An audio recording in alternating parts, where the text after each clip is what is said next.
உலக தடகள ஈட்டி எறிதலில் இந்திய வீரர் சச்சின் யாதவ் பலரையும் வியக்க வைத்துள்ளார். அறிமுக வீரராக உலக தடகள சாம்பியன்ஷிப்பில் களமிறங்கிய சச்சின் யாதவ் முதல் முயற்சியிலேயே 86.27 மீட்டர் தூரம் ஈட்டி எறிந்து அரங்கை அதிர வைத்தார். இந்த தொடருக்கு முன் தன்னுடைய பெஸ்ட் 85.16 என்று இருந்த நிலையில் உலக சாம்பியன்ஷிப்பில் 86.27 மீட்டர் தூரம் ஈட்டி எறிந்து தனது புதிய பெஸ்டை பதிவு செய்தார். குறிப்பாக ஒட்டுமொத்த இந்தியாவும் நீரஜ் சோப்ராவின் செயல்பாட்டை எதிர்பார்த்த நிலையில் சச்சின் யாதவ் அவுட் ஆஃப் சிலபஸில் இருந்து வந்து சிறப்பாக செயல்பட்டார். எனினும் போட்டி முடிவில் 4வது இடம் பிடித்த சச்சின் யாதவ் வெறும் 40 சென்டிமீட்டரில் வெண்கலம் வெல்லும் வாய்ப்பை தவறவிட்டார்.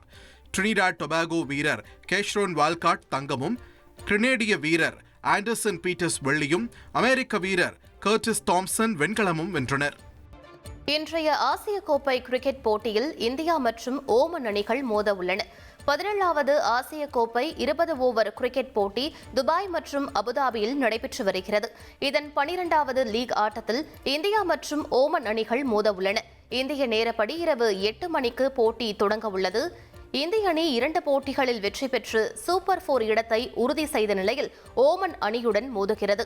கடந்த 2 போட்டிகளில் தோல்வியை சந்தித்துள்ள ஓமன் அணி ஆறுதல் வெற்றிக்கு போராட வேண்டி இருக்கும் என்பது குறிப்பிடத்தக்கது. பதக்கம் வெல்வார் என மிகவும் எதிர்பார்க்கப்பட்ட இந்திய வீரர் நீரஜ் சோப்ரா உலக தடகளத்தில் விரக்தியுடன் வெளியேறினார். டோக்கியோவில் நடைபெற்ற உலக தடகள சாம்பியன்ஷிப் ஈட்டி எறிதல் இறுதிப் போட்டியில் களமிறங்கிய நீரஜ் சோப்ரா 5 முறை முயற்சி செய்தும் அதிகபட்சமாக 84.03 மீட்டர் மட்டுமே எறிந்தார். இதனால் 8வது இடம் பிடித்த நீரஜ் சோப்ரா பதக்கமின்றி விரக்தியுடன் வெளியேறினார். 2020 டோக்கியோ ஒலிம்பிக்கில் தங்கம் வென்றதில் இருந்து தொடர்ச்சியாக சர்வதேச தடகள போட்டியில் அசத்தி வந்த நீரஜ் சோப்ராவிற்கு உலக தடகளத்தில் சோகமான முடிவை கொடுத்துள்ளது. குறிப்பாக 2021 ஜூன் மாதம் முதல் ஒலிம்பிக், காமன்வெல்த், உலக தடகளம் உட்பட அனைத்து சர்வதேச ஈட்டி எறிதல் போட்டியிலும் முதல் 2 இடங்களை பிடித்து வந்த நீரஜ் சோப்ரா சுமார் 27 தொடர்களுக்கு பிறகு முதன்முறையாக டாப் 2 இடத்தை பிடிக்காமலும் பதக்கத்தையும் தவறவிட்டுள்ளார். மேலும் கடந்த 7 வருடங்களில் சர்வதேச போட்டிகளில் நீரஜ் டாப் 3 இடங்களை தவறவிடுவதும் இதுவே முதல் முறை. இந்த முடிவால் நீரஜுடன் சேர்ந்து கோடிக்கணக்கான இந்திய ரசிகர்களும் ஏமாற்றமடைந்தனர். இதேபோல நடப்பு ஒலிம்பிக் சாம்பியனான பாகிஸ்தானைச் சேர்ந்த அர்ஷத் நதீம் அதிகபட்சமாக 82.75 மீட்டர் தூரம் ஈட்டி எறிந்து 10வது இடத்துடன் வெளியேறினார்.